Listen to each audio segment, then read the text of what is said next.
메시지 성경 사도행전 27장을 함께 살펴보겠습니다. 이 장에서는 바울이 로마로 압송되는 과정에서 겪은 폭풍과 표류의 이야기가 등장합니다. 바울과 그의 일행은 배를 타고 항해를 시작했지만 심한 강풍이 몰아치며 배가 큰 위기에 처합니다. 바울은 배에 탄 모두에게 용기를 주며 하나님께서 자신에게 준 약속, 즉 모든 사람이 안전할 것이라는 메시지를 전합니다. 결국 배는 좌초되지만 바울의 믿음대로 배에 탄 276명 전원이 목숨을 구합니다. 이 장은 어려움 속에서도 하나님의 약속을 믿고 의지하는 자세의 중요성을 보여줍니다. 폭풍의 한가운데서도 하나님은 보호와 구원을 계획하고 계심을 알 수 있습니다. 바다에서 풍랑을 만나다. 메시지 성경 사도행전 27장 말씀으로 들어갑니다. 우리가 이탈리아로 항해할 준비를 마치자 바울과 다른 죄수 몇이 친위대의 일원인 율리오라는 백부장 감독하에 배치되었다. 우리는 아드라무떼노에서 온 배에 올라탔다. 그 배는 에베소와 서쪽 항구로 향하는 배였다. 테살로니가 출신의 마케도니아 사람 아리스다고가 우리와 동행했다. 이튿날 우리는 시돈에 입항했다. 율리오는 바울을 아주 관대하게 대했다. 배에서 내려 그곳 동료들의 환대를 받도록 허락해 주었다.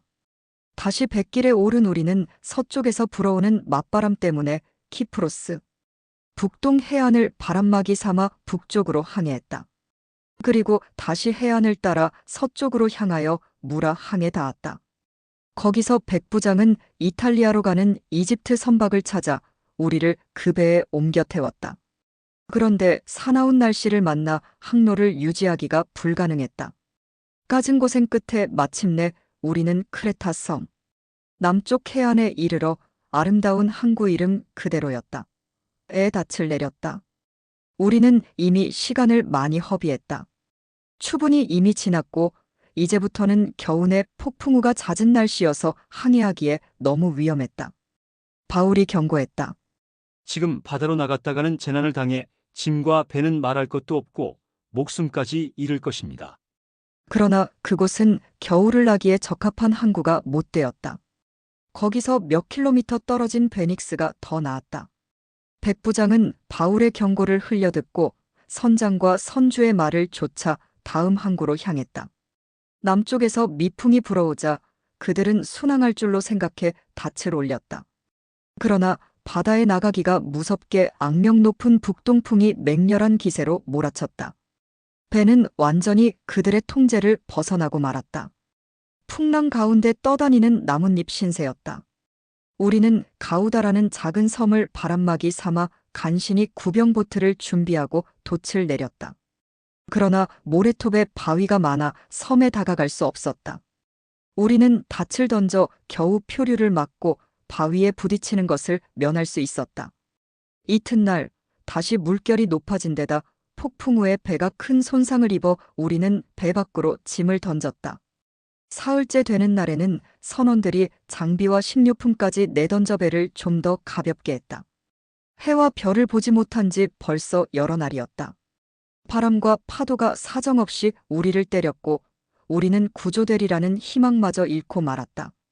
식욕도 삶의 의욕도 잃어버린 지 오래될 즈음에 바울이 우리 가운데 서서 말했다. 여러분이 크레타에서 내 말을 들었더라면 이 모든 고생과 시련을 피할 수 있었을 것입니다. 그러나 지금부터 상황이 호전될 테니 지난 일에 연연할 것 없습니다. 우리 가운데 단 한 사람도 물에 빠져 죽는 일은 없을 것입니다. 하지만 배도 무사할 것이라고는 말 못하겠습니다. 배는 파선할 것입니다. 지난밤에 내가 섬기는 하나님의 천사가 내 곁에 서서 말했습니다. 바울아, 포기하지 마라. 너는 장차 황제 앞에 설 것이다. 너와 함께 항해하는 사람들도 모두 무사할 것이다.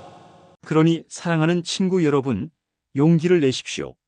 나는 하나님께서 내게 말씀하신 그대로 행하실 것을 믿습니다. 그러나 우리는 한 섬에 난파될 것입니다.